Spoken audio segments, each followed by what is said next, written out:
नमस्कार दोस्तों, अनसुनी दिव्य कथाएं में आपका स्वागत है।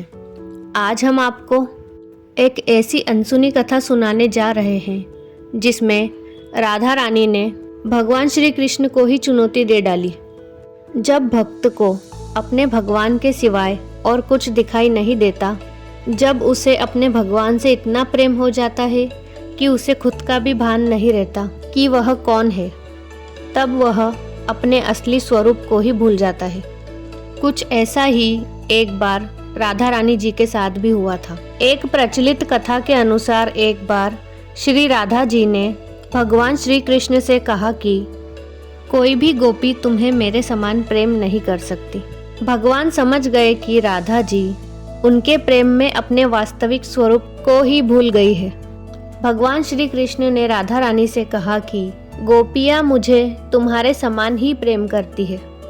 यह सुनकर राधा रानी को क्रोध आ गया और उन्होंने भगवान श्री कृष्ण को चुनौती दे डाली।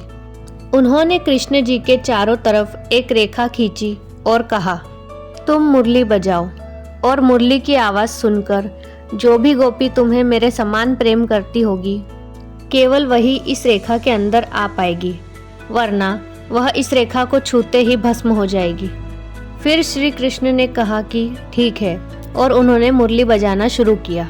उनके मुरली बजाते ही सभी गोपियाँ अपना अपना काम छोड़कर उनकी तरफ खींची चली आने लगी। सभी गोपियाँ उस रेखा के पास पहुँची और फिर श्री राधिका जी ने देखा कि सभी गोपियाँ उस रेखा के अंदर आ गई और किसी को कुछ भी नहीं हुआ।